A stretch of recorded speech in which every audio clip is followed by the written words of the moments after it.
Amém, meus irmãos? Quero convidar você a abrir a palavra do Senhor na carta de Paulo aos Efésios, na última parte do capítulo 3. Carta de Paulo aos Efésios, capítulo 3. Nós vamos ler mais uma vez a perícope, a porção que vai do versículo 14 até o versículo 21, esses 7 versículos. E com essa mensagem de hoje, nós concluímos a primeira parte da carta de Paulo aos Efésios. Capítulo 3, versículo 14, nos diz assim a palavra do Senhor.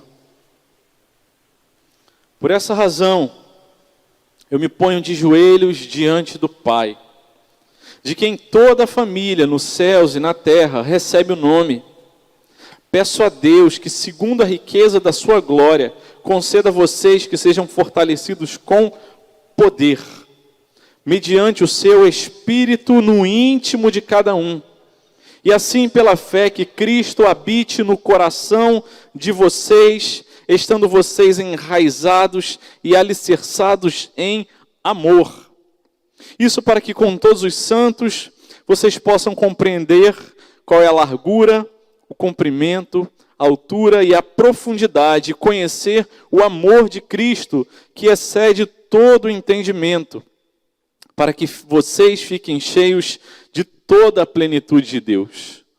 Ora, aquele que é poderoso para fazer infinitamente mais do que tudo que pedimos ou pensamos, conforme o seu poder que opera em nós, a Ele seja a glória na igreja e em Cristo Jesus, por todas as gerações, para todo sempre.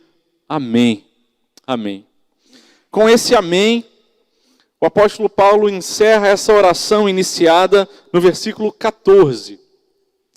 E com essa oração, a primeira parte de Efésios, ela se encerra. A primeira parte de Efésios é uma parte com intenção, com propósito de apresentar e expor doutrinas teológicas, de apresentar princípios da palavra de Deus que vão nortear e dar fundamento para o que ele passa a dizer a partir do capítulo 4.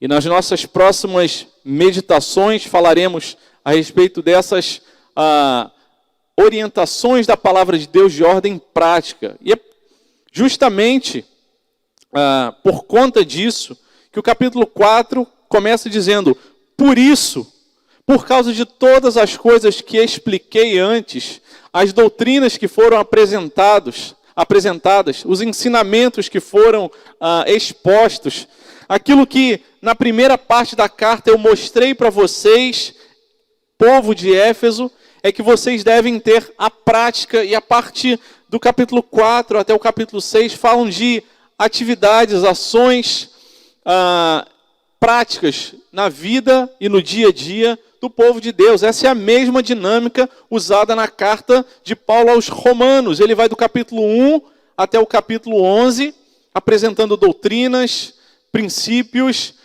da palavra de Deus. E a partir do capítulo 12, ele diz: eu peço então, portanto, que vocês, rogo a Deus que vocês apresentem os vossos corpos. E a partir do capítulo 12 até o final da carta de Romanos, também apresenta princípios de ordem mais prática a respeito de união, de serviço, da nova vida em Cristo e tantas outras coisas práticas. Essa, portanto, a passagem que nós vamos olhar agora tem esse olhar de conclusão. E o apóstolo Paulo, quando conclui, no versículo 20, ele diz: ora, então, portanto, há aquele, na minha Bíblia e na sua Bíblia também, se for Nova Almeida atualizada ou Almeida Revista atualizada, você vai ver no A uma crase dizendo: para aquele que é poderoso. Então ele abre dizendo: eu vou dizer uma coisa para Deus, para aquele que é poderoso. Ele fala sobre esse poder de Deus e as características desse poder. E no versículo 21, ele finalmente diz: para ele seja a glória na igreja e em Cristo Jesus por todas as gerações. A última parte da oração de Paulo, nesta porção que nós lemos, é adoração, louvor a Deus. A primeira parte dessa oração, registrada a partir do versículo 14, também fala: eu me ponho de joelhos diante de Deus e peço que a Deus, que segundo a riqueza da sua glória, Paulo começa glorificando a Deus e termina glorificando a Deus nessa parte que nós lemos, do 14 ao 21. Mas nessa grande parte, que vai do capítulo 1 até o capítulo 3, ele usa o mesmo raciocínio e a mesma forma de apresentar, quando no capítulo 1, na primeira porção, ele se apresenta e depois ele fala sobre a lista de bênçãos espirituais, mas ele vai glorificando a Deus, e a palavra glória, glória a Deus, essas coisas são para a glória de Deus, se apresentam mostrando que tudo começa para a glória de Deus. Assim as nossas vidas foram criadas para a glória de Deus, e a conclusão das ideias que Paulo apresenta também apontam para a glória de Deus. Paulo vai apresentando, na porção que vai do versículo 14 até o versículo 21, essa perícope que lemos agora no capítulo 3, ele começa exaltando a Deus, e ele diz: eu peço a Deus que vocês sejam fortalecidos, que tudo isso que vocês aprenderam, que eu expliquei para vocês a respeito das riquezas de Cristo, de Deus ter criado um só povo, uma nova humanidade, não mais judeus e gentios, mas que vocês sejam fortalecidos e que Cristo habite em vocês, e vocês sejam enraizados, alicerçados em todos esses ensinamentos, e que não haja apenas a ideia de um conhecimento, de uma doutrina, de uma teologia distante, mas o conhecimento de uma pessoa, da palavra viva. Conheçam e compreendam, portanto, ele vai descrever de forma muito bonita essas muitas dimensões do amor de Cristo. E ele fala: eu oro para que vocês possam compreender a largura, o comprimento, a altura e a profundidade, e conhecer, e experimentar, acolher em seus corações esse amor de Cristo, e assim fiquem cheios de toda a plenitude. E a ordem das coisas na Bíblia não são aleatórias. Em tudo há propósito. E ele fala primeiro, antes de falar sobre o Deus ser todo-poderoso e ter poder para fazer infinitamente mais, ele fala sobre o amor de Deus. Ele fala: eu quero que vocês compreendam esse maravilhoso, todas essas dimensões desse maravilhoso amor. Porque Deus sim é todo-poderoso, não há nada que ele queira fazer que não possa ser realizado, mas ele é também um Deus amoroso, que nos ama, que cuida de nós, e que permite que coisas aconteçam com a gente, e que se ele não evitou, ou se ele permitiu que a coisa acontecesse, ainda que nós não conheçamos o soberano plano dele, nós podemos descansar na certeza do seu amor, e por isso primeiro ele fala sobre o amor, e fala que vocês fiquem cheios de toda a plenitude de Deus, e assim vocês poderão descansar nessa dobradinha de saber que o amor tão profundo, eterno, que nos leva à presença do Senhor, que nos tem abençoado desde as regiões celestiais, esse amor que cuida de nós é o amor do Deus Todo-Poderoso. É o amor que cuida de nós. E então, a última parte, finalmente, ele vai glorificar a Deus e fala: lembrem, quando orarmos a Deus, a respeito do que estamos falando, a respeito de quem estamos falando, a quem é dirigida as nossas orações.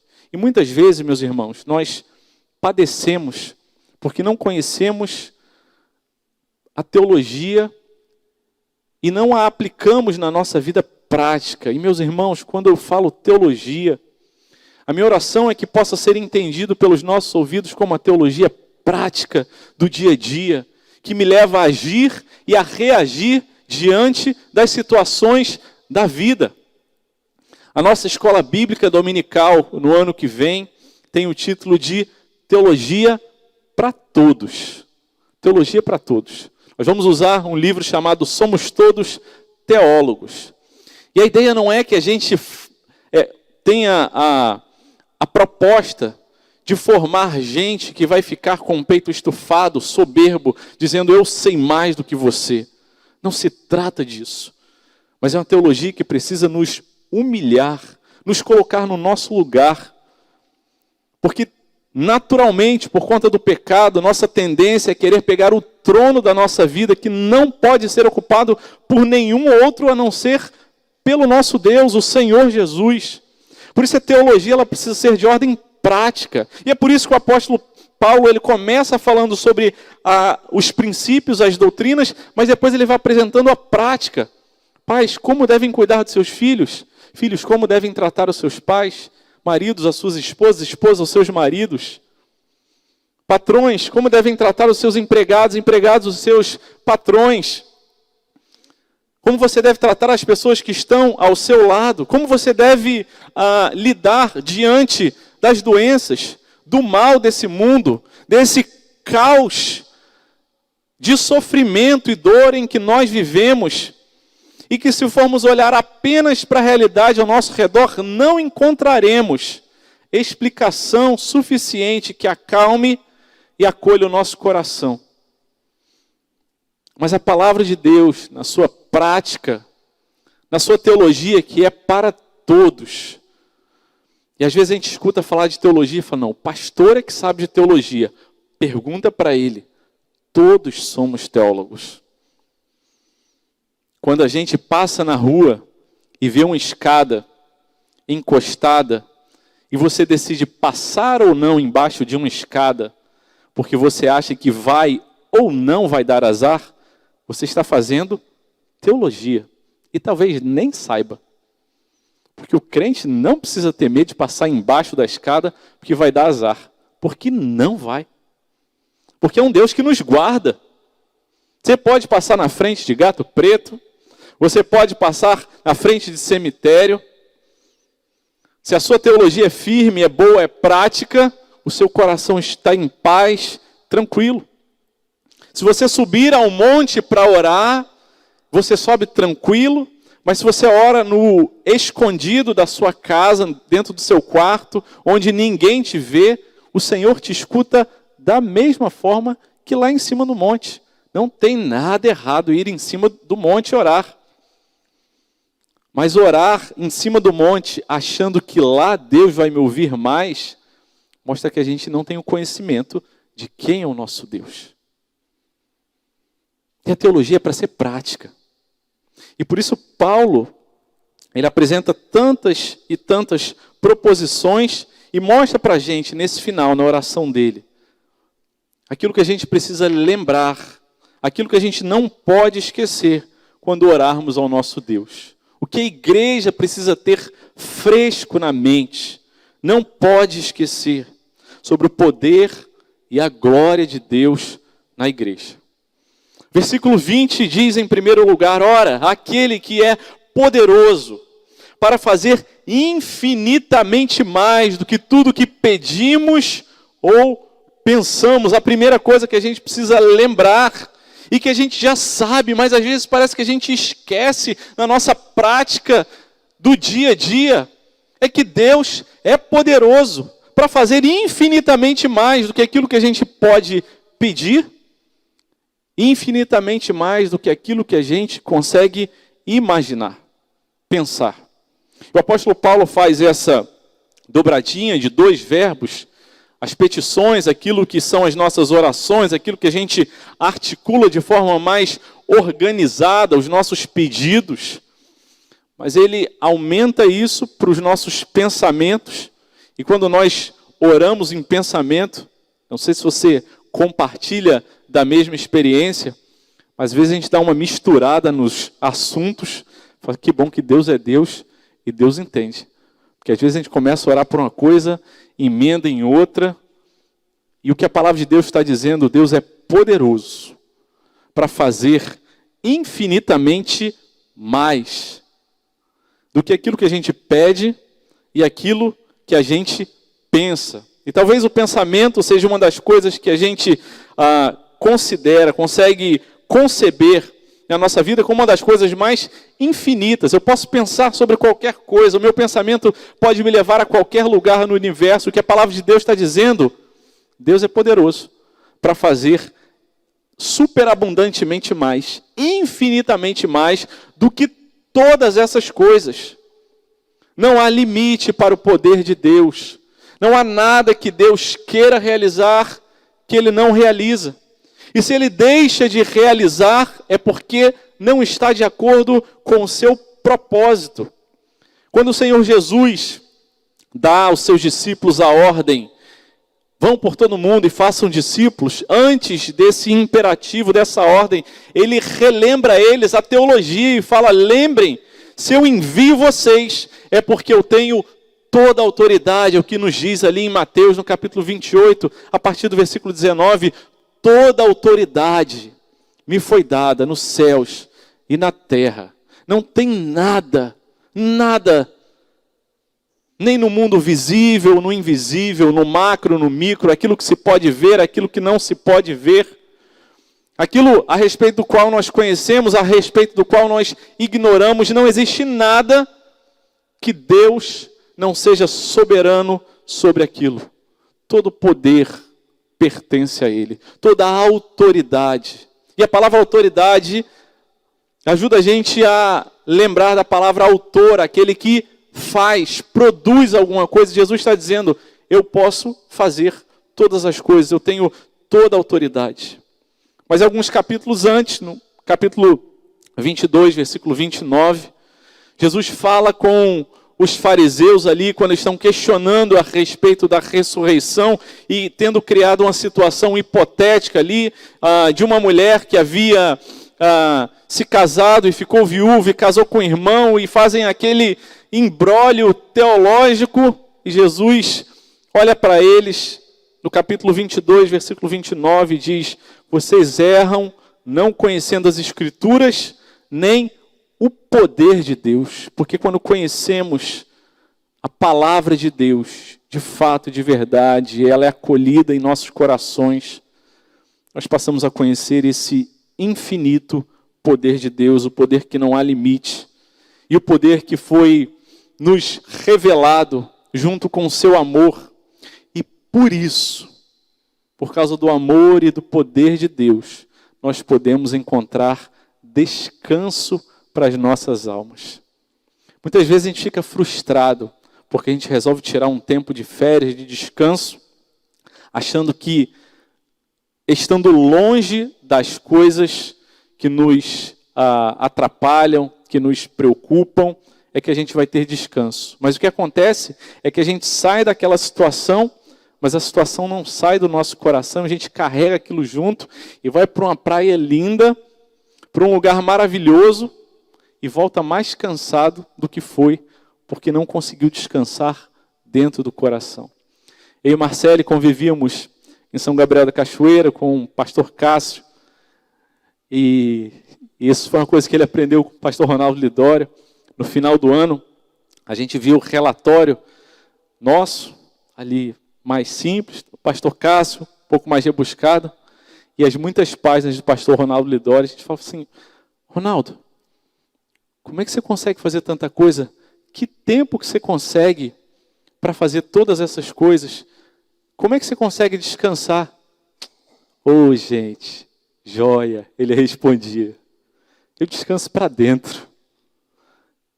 E a gente aprendia com ele o que significava alguém que confiava no amor e no poder de Deus, que pode fazer todas as coisas, e por isso a gente pode descansar. A gente não vai ter todas as respostas. A gente não vai descansar porque o problema que você estava lidando foi resolvido. Dá um alívio para a gente, é verdade. Mas o descanso vem quando a gente tem a plena noção de que Deus é poderoso, infinitamente mais do que tudo que pedimos ou pensamos. Ele pode nos curar, Ele pode nos salvar, Ele pode restaurar o que está quebrado, Ele pode reconciliar. Ele é o que sustenta e o seu poder é manifesto em nós. 2 Timóteo capítulo 1, versículo 11, o apóstolo Paulo diz, para esse evangelho eu fui designado pregador, apóstolo e mestre, e por isso estou sofrendo essas coisas. O apóstolo Paulo estava dizendo, olha, eu fui designado como pregador e por causa dessa designação eu estou sofrendo. Mas ele diz, eu não me envergonho desse sofrimento, porque eu sei em quem tenho crido e estou certo que é poderoso. Eu estou certo de que Deus é poderoso para guardar o meu tesouro até o dia final, aquilo que me foi confiado. Deus é poderoso. Não há nada que tenha pego o Senhor de surpresa. Não há nada que aconteceu comigo, com a sua vida, que Deus tenha esquecido, que Deus estava cochilando. Nada. E Deus é o Deus que criou todas as coisas, e é o Deus que, tendo todo o poder, também faz milagres e maravilhas. E quando o anjo, e nessa semana de Natal, nos relembramos desse relato, o anjo visita ali em Lucas, capítulo 11, capítulo 1, está registrado a partir do versículo 37, ele fala: Maria, você vai conceber e dar à luz um filho. Mas ela diz: como é que eu posso fazer isso? Eu nunca conheci homem nenhum. E ele diz: para Deus nada é impossível. Não tem nada que o poderoso Deus não possa fazer. Então Maria responde: então aqui está a sua serva. Aconteça comigo conforme o que você falou. Que essa seja a nossa oração. Deus, o Senhor é todo poderoso. Eu posso descansar na certeza do teu poder e do teu amor. E que aconteça comigo de acordo com aquilo que o Senhor quer. Porque é o Senhor que é o dono da minha vida, não sou eu. E se tem acontecido coisas ruins, difíceis, que eu não consigo explicar, eu posso ainda assim descansar na certeza de que o Senhor é poderoso e que não cochila e que não esqueceu de cada um de nós. A nossa mente humana, limitada, precisa lembrar disso todos os dias. A gente ora e muitas vezes as nossas orações, elas estão baseadas naquilo que a gente acha que é razoável, numa causa e consequência, a partir dos nossos esforços, a partir daquilo que nós damos conta de fazer. Essa é a nossa tendência natural e a palavra de Deus nos chama a lembrar a um Deus que é poderoso para fazer infinitamente mais. E por isso, com temor, tremor, nós temos ousadia de orar por coisas humanamente impossíveis. No começo da semana eu fui desafiado pela nossa irmã Silvana no Ministério de Missões. Ela mandou uma mensagem para mim e disse: pastor, Deus tem colocado uma coisa no meu coração, para a gente adotar um povo não alcançado em oração. O que você acha, pastor? Maravilhoso. Mas, meus irmãos, alcançar um povo não alcançado, que não conhece a Jesus, que não tem contato com a palavra de Deus, é algo humanamente impossível. Mas nós temos visto o impossível de Deus acontecer nos campos missionários. Mesmo o pastor Cássio, que falou que descansava também para dentro, assim como o pastor Ronaldo, são grandes amigos nossos, eles trabalhavam com um povo chamado Yurupidé, no interior do Amazonas. E talvez um dos povos mais isolados, chamados de recente contato, uma língua difícil, tonal. Cássio e Elisângela foram trabalhar naquele lugar e trabalhar com aqueles Yurupidés, chamados pigmeus da Amazônia. São baixinhos assim, os mais altos deles. E eles moram no interior do interior da floresta. Nós morávamos, quando eu e o Marcelo trabalhávamos na aldeia 6 horas, e a primeira aldeia dos Yurupidé ficava ainda 2 horas depois, a primeira aldeia. E meus irmãos, Cássio e Elisângela são mineiros. Em Minas, não tem praia, eles não eram acostumados com água. Elisângela tem muito medo de água. Aí eles entravam naquela voadeira, seguiam ali na viagem de 8 horas até chegar aquele povo. E era um povo que não tinha a sua língua registrada ainda, e eles começaram a aprender, e começaram a estudar, e Deus deu graça para que eles aprendessem. Mas nos detalhes de que Deus mostra o seu impossível e seu braço forte, sua mão poderosa agindo, Deus não escolhe escolher alguém que fosse corajoso, mas Deus escolhe um homem que só escutava de um ouvido. E era muito interessante a gente conviver com o pastor Cássio. Muitas vezes, estava caminhando ao lado dele, ele falava: passa para o outro lado, que esse ouvido aqui eu não escuto. Eu falava, Deus, às vezes parece que o Senhor tem um bom humor assim, de escolher o cara que só escuta de um ouvido, para escutar uma língua, registrar uma língua, grafar uma língua, uma esposa que tinha muito medo de água. Eu me lembro nas viagens que eu fiz, e a gente passava nas cachoeiras, nos lugares que tinham muitas pedras, e na voadeira sempre ia, quando viajava com eles, o Cássio num lado, eu do outro, e Elisângela ia no meio. Quando a gente passava nas cachoeiras, Elisângela segurava no braço do Cássio de um lado, no meu braço no outro, mas de vez em quando ela dava uma furada na pele assim, tal era a força que ela segurava na gente, depois ela pedia desculpa. Eu falava, Deus, esse negócio aqui não tem como dar certo, não, é impossível isso. E a palavra de Deus diz, Ele é poderoso para fazer infinitamente mais. E ali um povo conheceu a Jesus, alguns se converteram, outros vieram depois ao Senhor, e ali nasceu uma igreja. Ali é uma igreja presbiteriana. Eles quiseram colocar o nome de igreja presbiteriana. Não, a nossa doutrina, aquilo que a gente aprendeu, é igualzinho dos presbiterianos. Assim que nós queremos ser. Foi o jeito deles falarem. Igreja Presbiteriana da Graça, Alto Rio Negro. Ali o Senhor tem feito o impossível, porque Ele é poderoso para fazer infinitamente mais, na minha e na sua. Não há dor tão profunda, sofrimento, impossibilidade, que Deus não possa dar conta. Ele é poderoso para fazer infinitamente mais. Você acha improvável? Você acha que é difícil? Você já jogou a toalha e falou, é impossível? Muitas vezes as coisas passam pela nossa cabeça. Mas Deus é poderoso para fazer infinitamente mais. Ontem eu estive na reunião da SAF, a última reunião do ano, com fraternização, e compartilhei com elas a minha vontade. Creio que Deus colocou no coração de a gente começar a reunião de oração a partir de 1º de janeiro, no ano que vem, antes do horário do culto, no mês de janeiro, e quando a escola dominical voltar, antes da escola dominical. A partir das 8 da manhã, quando a escola dominical começar, e em 1º de janeiro, às 9h30 da manhã.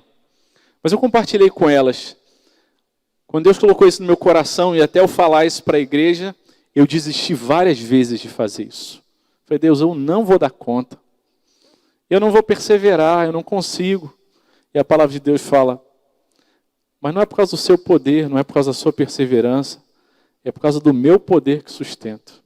Eu sei que as irmãs do Ministério de Oração que se reúnem diariamente, tem dias de desânimo, tem dias que pensam em jogar a toalha, mas porque há um Deus poderoso que pode fazer infinitamente mais, é que nós seguimos e que nós perseveramos.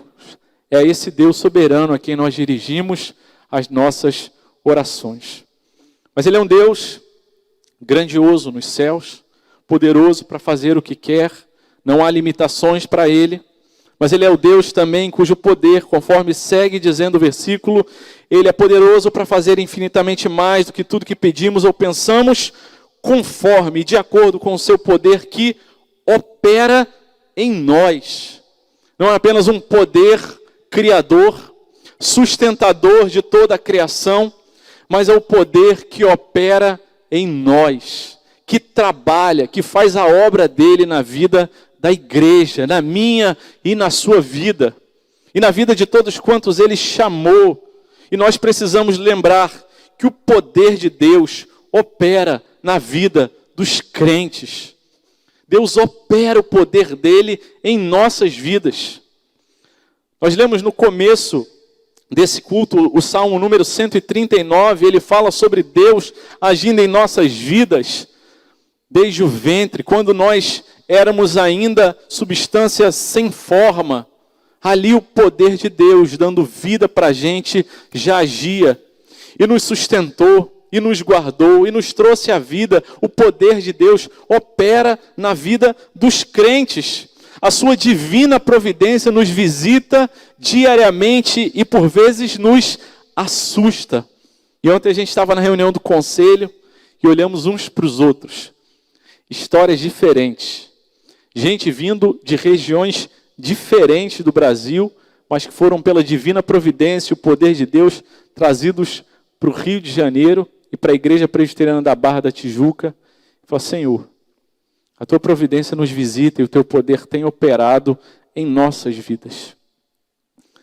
O Senhor tem cuidado e trabalhado em cada um de nós. E por isso o apóstolo Paulo, ele fala em outra carta que também escrevera da prisão, Filipenses capítulo 1, versículo 6, eu estou certo. Ele usa essa expressão convicto, certo, muitas vezes. Ele fala de que aquele que começou a boa obra, o bom trabalho, aquilo que ele opera em vocês, há de completá-la até o dia de Cristo Jesus. Deus tem operado o poder dele, a obra dele em nossas vidas. Não ache que não está acontecendo nada. Não pense que a sua vida está como um papel na ventania, fruto do destino e do acaso. Não está. O poder de Deus tem operado em nossas vidas. E saibam, muitas vezes o poder de Deus vai se manifestar, operar de forma ainda mais profunda, justamente nos momentos mais difíceis da nossa caminhada. Quando Paulo ora ao Senhor dizendo: Deus, tira esse espinho da minha carne. Deus, remove essa dor, esse sofrimento. E por 3 vezes Paulo faz essa oração. E em 2 Coríntios ele registra no capítulo 12, versículo 9, Deus responde para ele: a minha graça te basta, porque o meu poder se aperfeiçoa na fraqueza. Talvez esse tenha sido um ano tão difícil.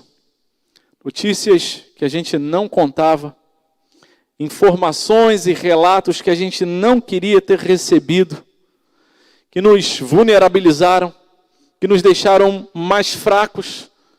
Saiba que nesses dias o poder de Deus estava operando em nós para que toda honra, toda glória e todo louvor seja dado a Ele. E meus irmãos, a nossa família, eu e Marcelo, a gente tem visto o poder de Deus agir tantas vezes e conversando com tantas pessoas que tivemos a oportunidade de sentar, visitar, conversar durante esse ano. Nós vimos os testemunhos do poder de Deus agindo em dias tão difíceis. Eu me lembro que uma das vezes que a gente viu a graça, o poder de Deus se manifestando na nossa vida foi num dia do meu aniversário, no ano de 2008. Samuel tinha 1 ano e pouquinho de idade, a gente estava na aldeia, não lá em São Gabriel da Cachoeira, mas no nosso estágio. E era o dia do meu aniversário, a gente estava numa aldeia, no meio do rio Xingu, não tinha energia elétrica nem perto da gente. E o Samuel com febre, e aí naquele dia a gente tentando tratar e tentando cuidar dele. E aí fomos para uma aldeia mais próxima, onde tinha uma estruturazinha de saúde. E ali a gente fez um exame e o Samuel foi diagnosticado com malária pela primeira vez. E foi bem no dia do meu aniversário, aquilo doeu tanto. Eu falei: Deus, o que a gente está fazendo? E o Senhor fala: o meu poder se aperfeiçoa na fraqueza. Descanse e confia. Deus teve misericórdia, cuidou de Samuel, curou Samuel, usou as medicações. E o poder de Deus continua agindo em nossa vida. E tem dia que é difícil. Tem dia que parece que está tudo cinza, que não tem esperança. Mas o poder de Deus continua operando nas nossas vidas. Na última quinta-feira do mês de novembro, nós tivemos o culto de ação de graças e lembramos ali de um louvor que nós gostamos muito e que diz: graças dou por essa vida,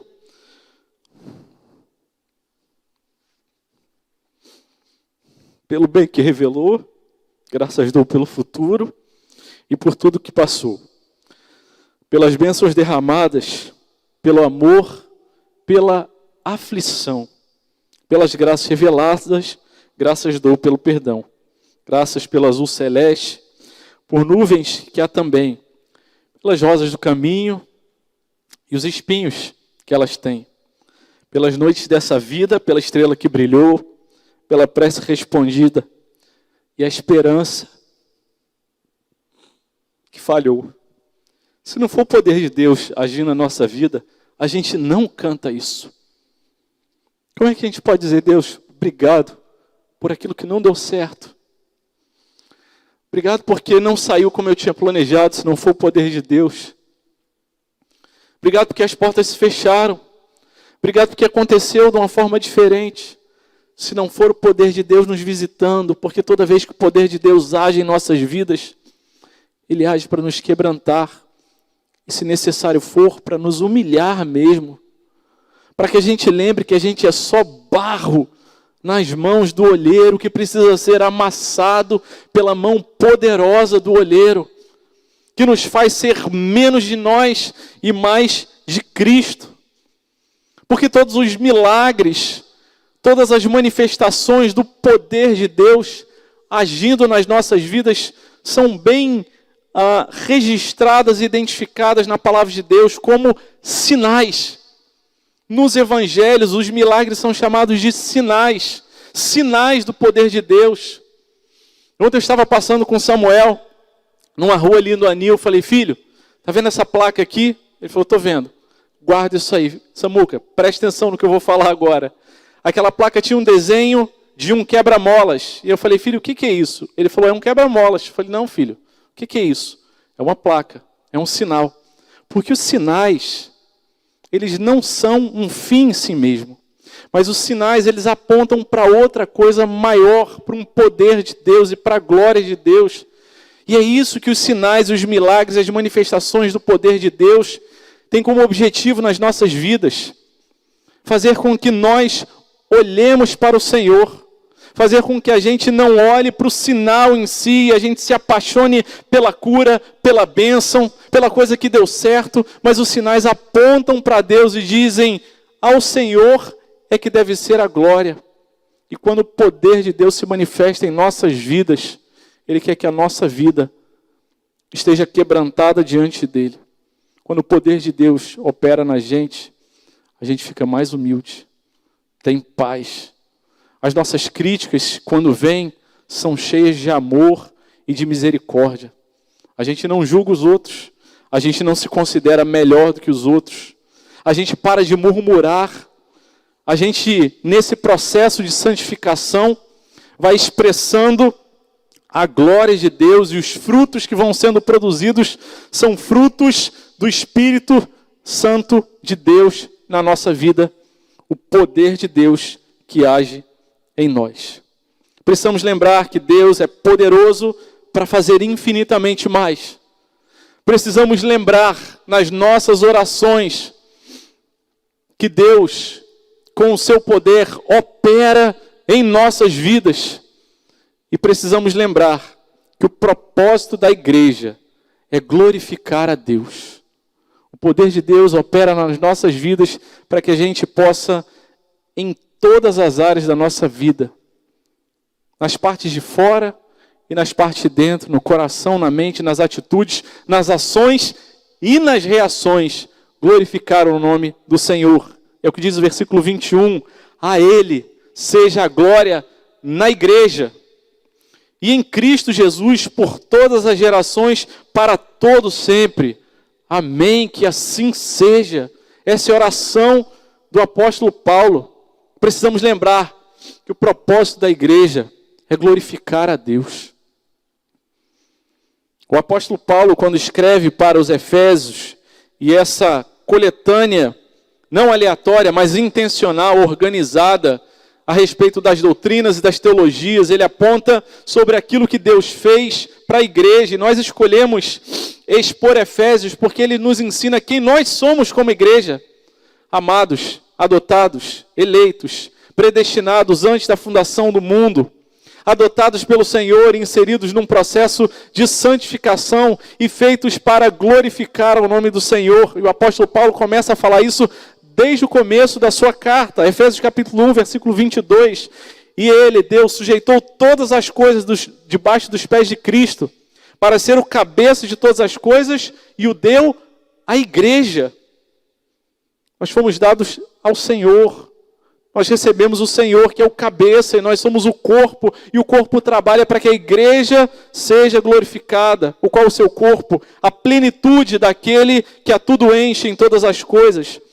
Ainda no capítulo 3, algumas semanas atrás, nós expusemos o versículo 10, que diz isso, para que agora, pela igreja, a multiforme sabedoria, ou como diz melhor o termo original do grego, a multicolorida sabedoria de Deus, se torne conhecida dos principados e potestades das regiões celestes e por todo o mundo. É para isso que a igreja foi feita, resgatada, feito um povo só, não mais judeus e gentios, mas uma nova humanidade, para que o Senhor seja glorificado. Assim ele começa na carta, nessa grande proposição, na segunda porção ali, nessa doxologia, que ele fala sobre as bênçãos de Deus, e de tempos em tempos isso é feito para a glória de Deus, para que Deus seja glorificado, para que o nome do Senhor seja glorificado.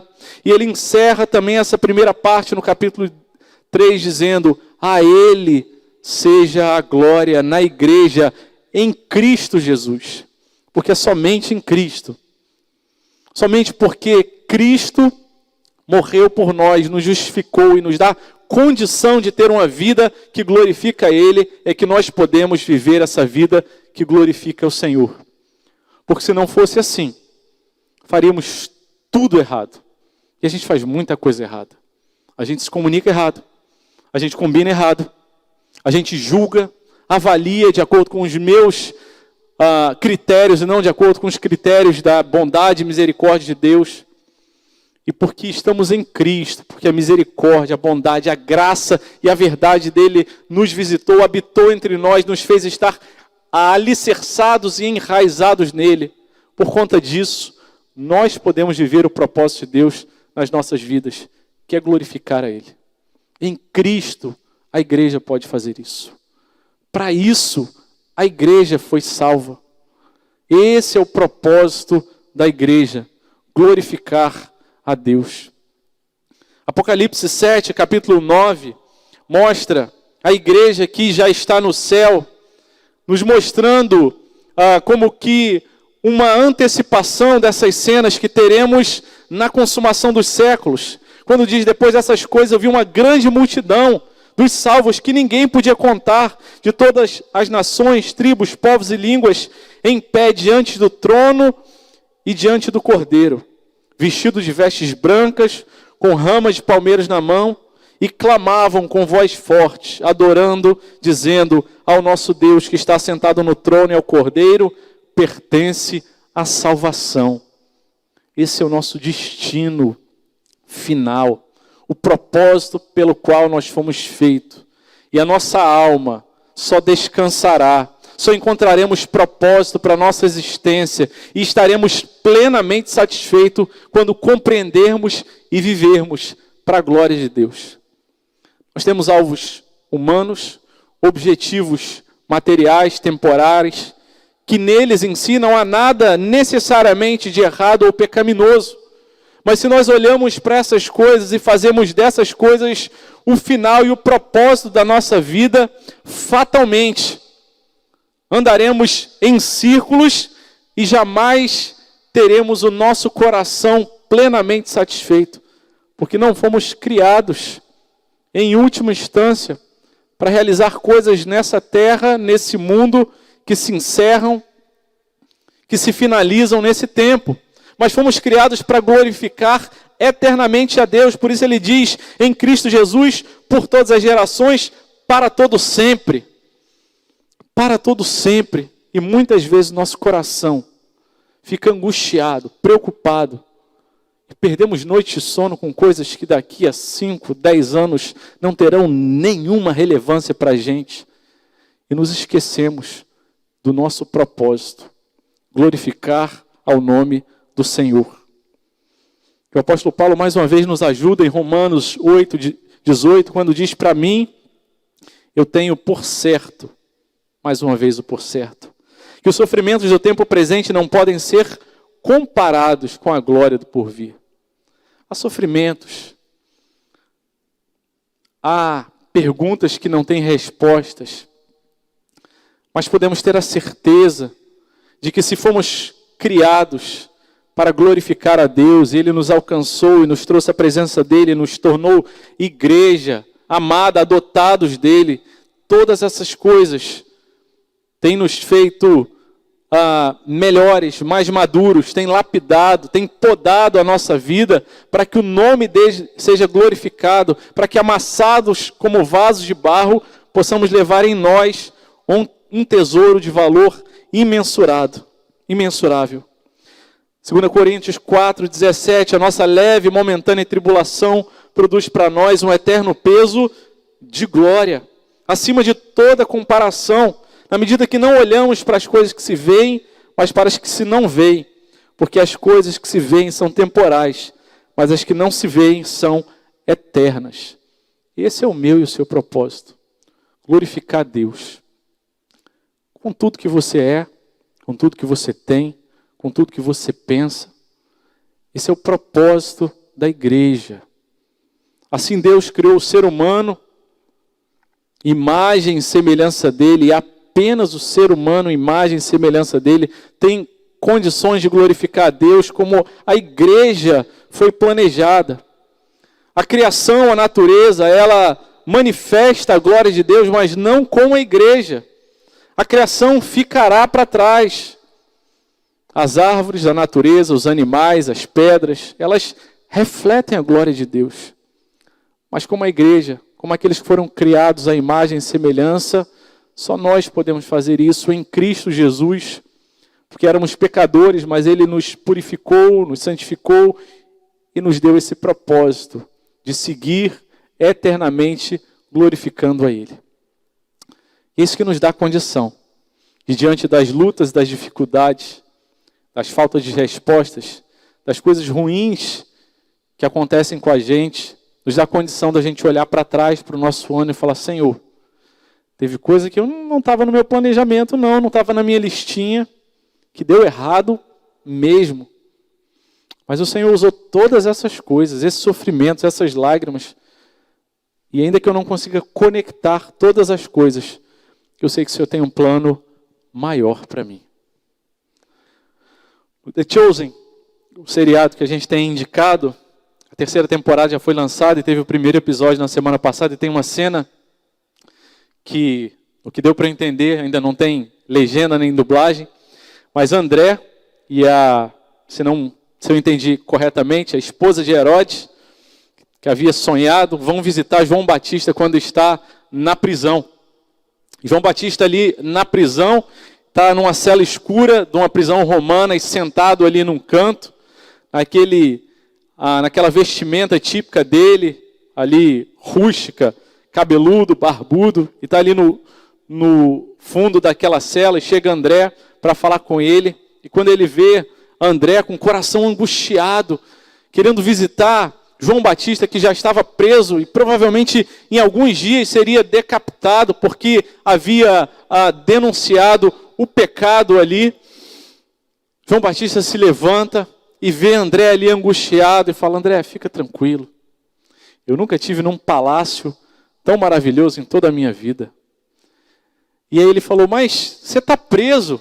André fala para ele: não, eu conheci o Salvador. Ele segura nas grades, chega perto de André e fala quase que sussurrando: depois que eu conheci o Salvador, eu tenho uma liberdade que nada mais pode me prender, nada mais pode me segurar. E essas grades, essas prisões não representam nada, porque eu entendi o meu propósito, que é glorificar o Cordeiro, e eu o vi. Esse é o nosso propósito. Para isso Deus nos criou. Nosso convite, desafio, incentivo nesse final de ano, para você, para a minha própria vida, é falar: Senhor, eu fui criado para glorificar o Senhor. Se tem alguma coisa na minha vida que tenha atrapalhado isso, por favor, me ajuda a tirar isso. Se tem pecado, se tem alguma coisa no meu jeito, se tem alguma coisa na minha história, algum hábito, alguma prática, Deus, tem misericórdia de mim, eu não posso ser mais um espelho fosco, sujo, que impede que a tua glória seja refletida. Deus, tem misericórdia. A minha oração por mim, por você, é que a gente possa viver esse propósito de Deus. E que na caminhada da comunhão, na dinâmica do discipulado, em que cuidamos uns dos outros, a gente possa falar: meu irmão, minha irmã, isso que você está vivendo não está bom. É tempo de você se quebrantar. É tempo de você se humilhar e se render na presença do Senhor e falar: Deus, muda aquilo que precisa ser mudado, eu preciso viver intensamente para a glória do Senhor, porque assim o teu nome será exaltado e assim eu terei satisfação para a minha vida. E olhar para o outro e falar: olha para a minha vida. Tem alguma coisa que você está vendo que não está bom, que precisa ser corrigido, precisa ser limpo, modificado, consertado? Tem alguma coisa na minha vida que está impedindo que a glória do Senhor seja manifestada? É um desafio. Vai nos trazer desconforto. Falar sobre isso, imaginar, chegar para alguém e falar: olha para a minha vida e aponta os meus erros, é para a gente se contorcer nas nossas cadeiras. Mas a gente foi feito para a glória de Deus. É o melhor que pode ser feito por cada um de nós. Que assim o Senhor nos dê graça. Que assim o Senhor nos dê força. Que assim o poder dele continue a operar em nossas vidas. Para que toda a nossa teologia, conhecimento da palavra, não seja apenas de ordem teórica, que enche o nosso peito, mente, coração de orgulho, de soberba, mas nos faça nos quebrantar e nos humilhar diante do Cordeiro, a quem toda honra, glória e majestade devem ser dados, em nome de Jesus. Quero convidar você a fechar os seus olhos mais uma vez, abaixar a sua cabeça e orar ao Senhor. Deus amado, louvado seja o teu nome. Deus, obrigado, Pai, pela vida do apóstolo Paulo e pela obra do Senhor através da vida dele, registrando aos Efésios essa carta, esse tratado teológico para a vida, para a prática. Obrigado, Pai, porque o apóstolo Paulo foi alcançado pelo teu amor e teu poder. Louvado seja o nome do Senhor. Nós também, assim, fomos alcançados pelo teu poder e o Senhor tem operado em nós. E Deus, ajuda-nos, Senhor, a continuar confiando, quer as coisas saiam do nosso jeito, de acordo com o nosso planejado, quer as coisas não saiam do jeito que a gente planejou. Mas, Deus, que teu poder continue operando em nós. Que sejamos menos reclamadores, menos críticos, menos donos da nossa própria vida, mas possamos soltar o controle da nossa vida e entregar ao Senhor, a quem toda a glória é devida. Se há áreas da nossa vida em que há pecado, se falta perdão, se há murmuração, Deus, tem misericórdia, Deus. Ao Senhor deve ser toda a glória, e nós não queremos ser aqueles que carregam no nosso viver, nas nossas atitudes, aquilo que vai atrapalhar a glorificação do teu nome.